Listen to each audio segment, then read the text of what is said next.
Hey guys, it's Corey from Corey Survival.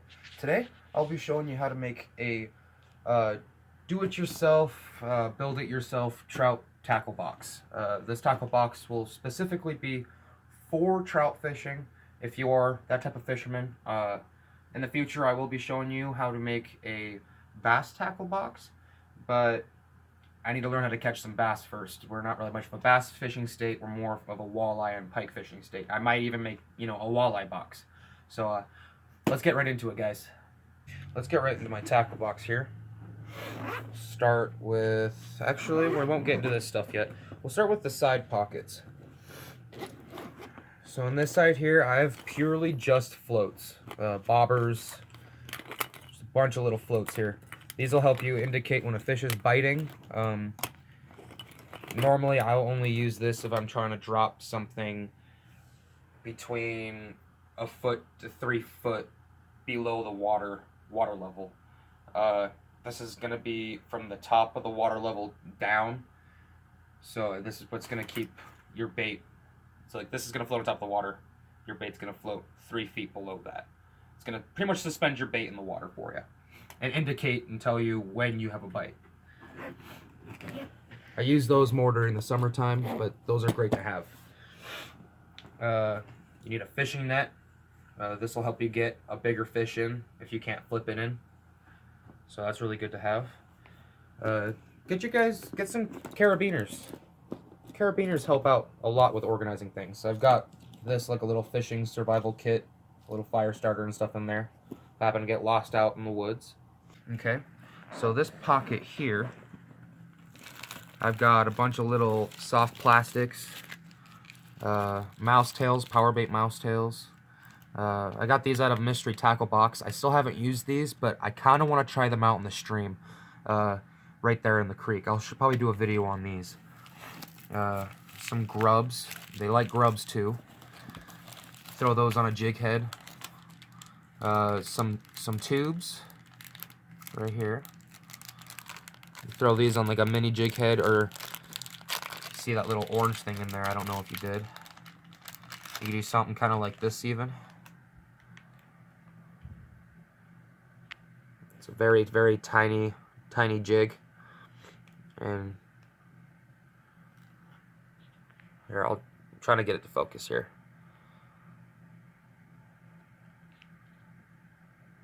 You do something kind of like that. Very, very small soft plastics they're into.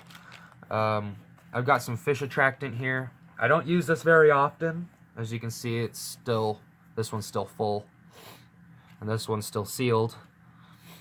I've only used it maybe once or twice on like my hard baits, like my jerk baits, crank baits, stuff like that. You can put these on your grubs or even power bait to add extra scent. So this is something good to have if the fish aren't biting. This will get them to bite. I've got a knife sharpener here to sharpen my knife. Pretty much you just need to keep some sort of blade with you and some sort of knife sharpener with you so that, like let's say your line gets tangled up around something, you need to cut it and you can't get it loose, especially braid. I know braid's super hard to deal with. So that's something good to have. Even if you decide to clean the fish in the creek or the stream that you're fishing in, if that's legal in your state, you can also do that. So this big front pocket here, I've got some forceps. You could use needle nose pliers if you want. I just prefer forceps. It's got a lock on it, so it stays shut, and you could just like lock this on the hook and work it out that way. I find these very handy, and they're only like $2.50 at Walmart. Very, very cheap. I've got another float I haven't tried out yet. This is also from the Mystery Tackle Box.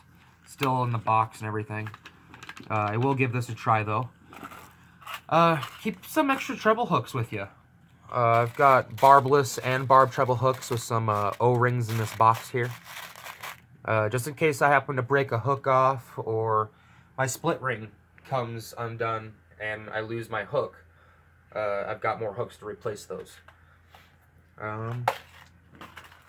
You also want to keep with you a tape measure of sorts. I went into the sewing section at Walmart. This is only like maybe $1.50 or $1, but it's a simple tape measure. Very portable. Very simple. Let's see here. Keep a stringer with you if you decide you want to keep fish. This can hold so many fish. I've used this for probably 5-6 years now. I've had this particular stringer forever. So, and I keep losing it and refinding it, and yeah. Some hooks. This was from out of the mystery tackle box as well. It's just some simple little hooks there. And then these gold octopus ones, I don't know if you can see that. But, and then you also want to keep fishing line. Like, as you can see, there's not very much fishing line left on this spool here. That's because this is a leftover spool of fishing line that I spooled one of my rods up with. Keep your leftover fishing line. Don't throw that stuff out. You can use this stuff as a leader for power bait rigs. If you decide to do like a mini Texas rig or a mini Carolina rig, this is a great little piece of leader you can use.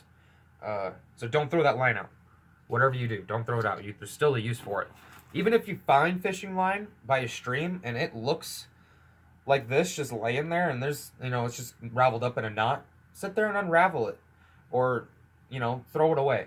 But if you unravel it, that's more fishing leader for you to use. And it's like someone just threw money on the ground for you. So, and then once again, I've got even more hooks here. I've got some eagle claw, some basic hooks.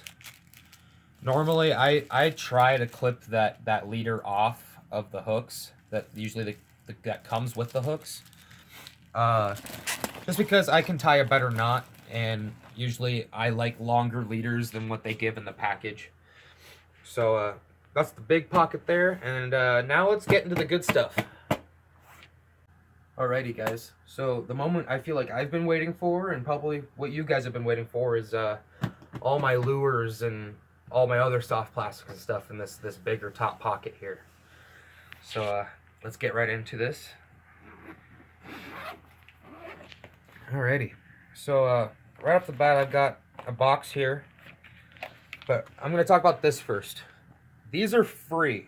They should be free in your own state, at like Walmart or even Ace Hardware, or even at just your local parks and game department. They have these. Keep these in your tackle box. You can look up your own rules. If you go to a lake that you don't know if it's got rules, look it up. This can save you and get it to where you can keep your fishing license. You don't want to lose that fishing license. So that's the pretty much South Dakota State handbook there.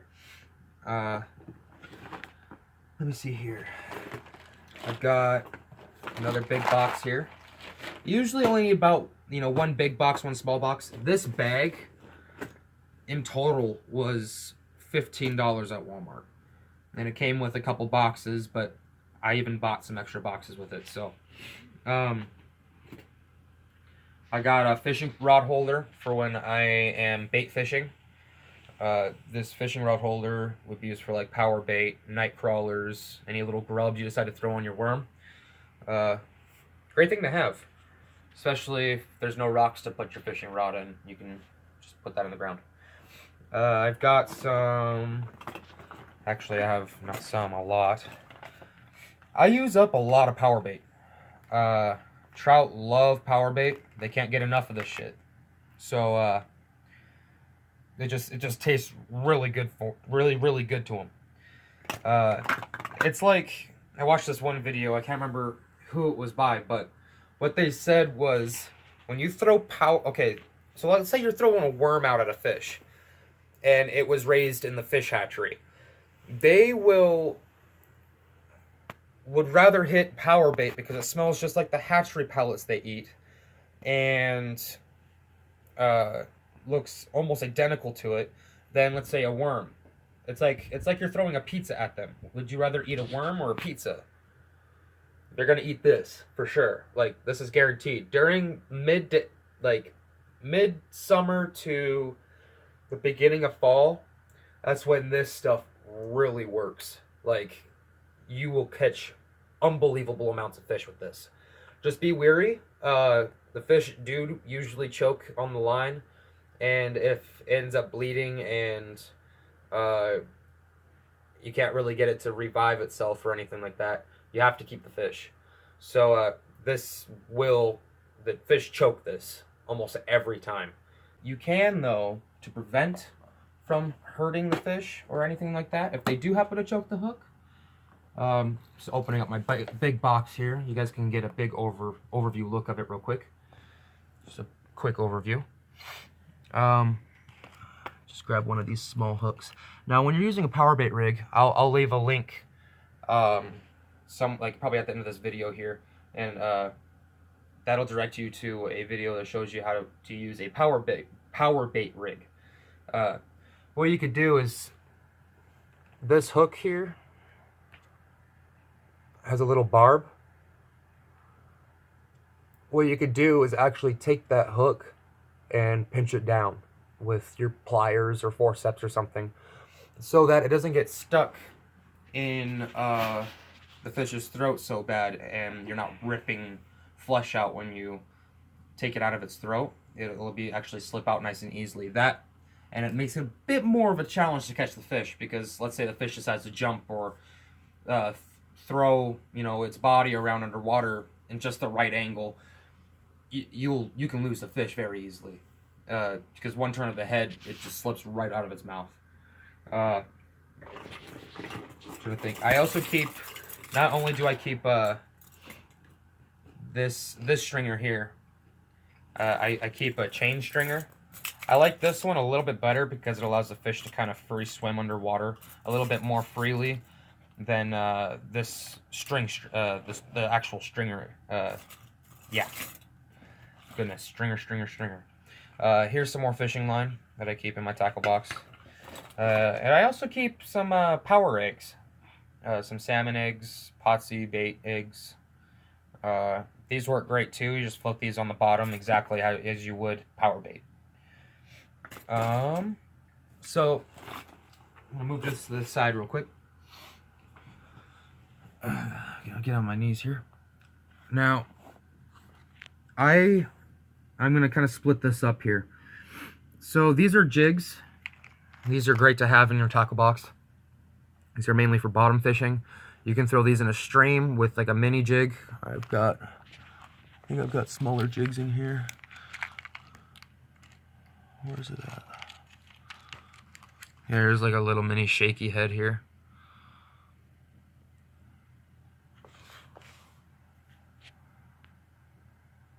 This is perfect for creek fishing. If you decide to throw like a little grub on there. Let me see, right here. So like what I would throw on that little shaky head would be like one of these guys, a little tadpole. I could throw on like one of these green grubs even. Or here's even like a little mini jig for trout right here. It's a little swim jig. Little pink swim jig. But as you can see inside of my soft plastic box, I have everything sorted out by color.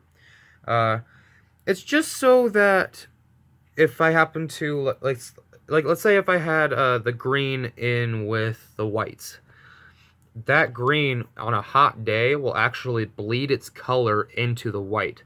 I'm trying to keep it to where the colors stay the color that's supposed to be. Yeah, pretty much. Like these used to be white, and it's got some yellow on there now because it was mixing with this. So that now I have to combine it with this because it's got yellow on it.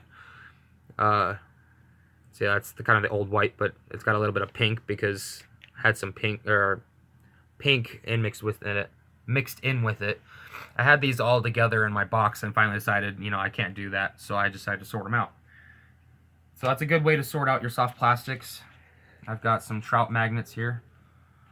Trout magnets, Berkeley trout Berkeley trout magnets are great little mini jigs for creeks, lakes, anything like that. Just make sure you have an ultralight rod. Ultralight rod with a light reel. That'll make sure you get that'll make sure you get your little jig or your little lure out there far. All your heavy rods and stuff won't work for that. Oh, excuse me. Won't work for that. I also have some split shot weights. Split shot weights are great for night crawlers. You could use these for power bait. I don't prefer to use it for power bait. I prefer to use egg sinkers or a slip sinker. This enables it to where this will just stay in one spot on the bottom of the lake, or just in the bottom of the water, and this part of the line will slip actually through it and keep you from getting snagged too. It also keeps it to where the fish can't feel tension on the line, so it's actually undetectable to the fish. So it's like he's taking the food without knowing there's line on the other end.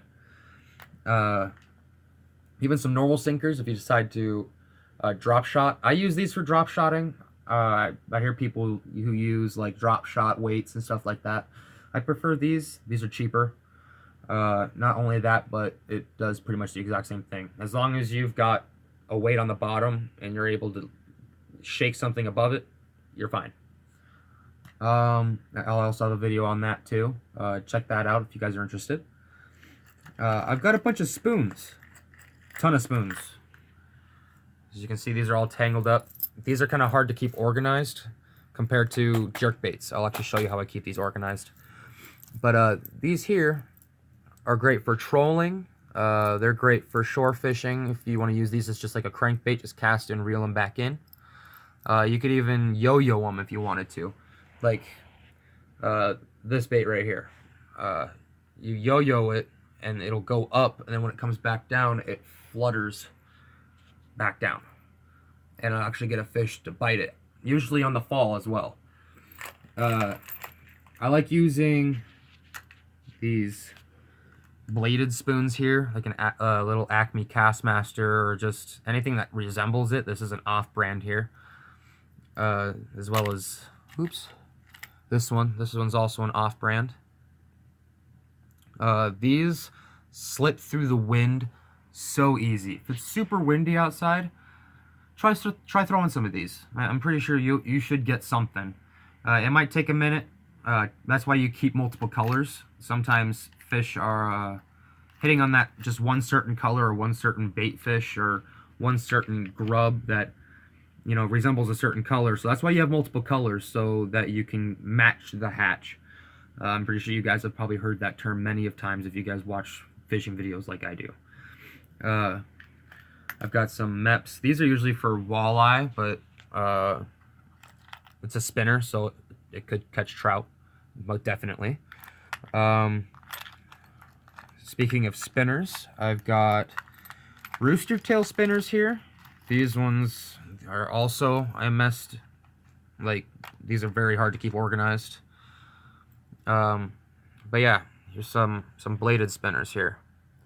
I've caught so many trout off these. I've got a rooster tail video. But these are all rooster tails, pretty much. Anything that's got a feather on the end of it is considered a rooster tail. That, or there's even like these fish. What is it? The fish head one that I just showed you. This one right here. That's a blue fox vibrax, but it's also got feathers. So you could technically call it a rooster tail, or actually inline spinner. That's the term for it. So you need to get yourself some of those. And then I've got some featherless spinners here. These spinners have also caught me a lot of fish. Even this one, just this normal silver and red. This one's perfect. I've caught quite a few brown trout off this. They love orange. Orange is a good color to use because it stands out in the water. As you can see, this one's kind of destroyed because of the amount of times I've used it. I've had to rebend this so many times. I've used this so many times. So yeah, featherless spinners are good. Let me see here. You need to get your guys some swivels. You need to get barrel swivels for your power bait rigs or just for attaching a leader. And you also need to get yourself some snap swivels if you decide to just use a split shot rig or something of that matter. Now to my favorite part of the box, or my hard baits here. So far this year that I've been fishing, I've been catching a lot of brown trout this year. Last year I caught pretty much nothing but rainbow trout. But this year I am just slamming the brown trout. And they're cannibals.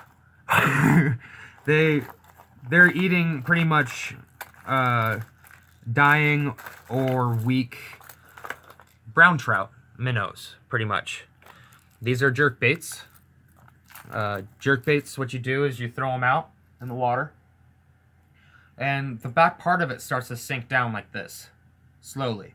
And then you jerk it, and it jerks like this, and then it jerks like this, and then it starts sinking back down. But every time you jerk it, it's going up at the same time. So it's like an erratic up-moving action, and then it goes back down, and then up. Pretty much looks like a dying minnow. But yeah, I've been just slaying the brown trout with these. So I definitely recommend getting some of these. And I will be posting a video this year on how to use a jerk bait. These are very exciting to use. It's like a surprise every time you get a fish on. You don't expect it. But I've got multiple different colors here. I've gotten a few fish off this one here.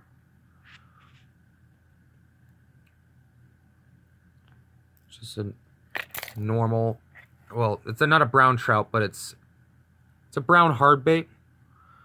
It's got a little black dot there. And let me see here. I've got pretty much the same thing as that brown trout one I showed you, except it's silver. They like silver ones, definitely. Let me see.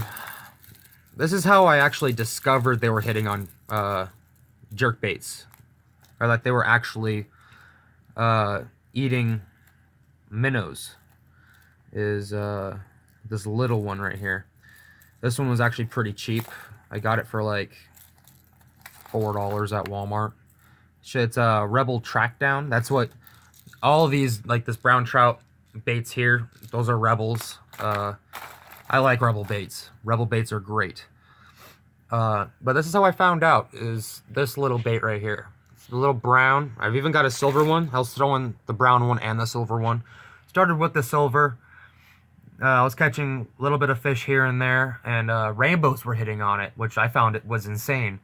And then I was like, I wonder what happened if I changed the color. So I changed the color, and I was getting much more hookups, especially on brown trout, mainly brown trout. So yeah, they love these. I've even got this little rainbow trout hard bait here. You want to try and stick to between 1 and 2 inch lures. Don't go any bigger than that. The trout's mouths aren't big like bass are.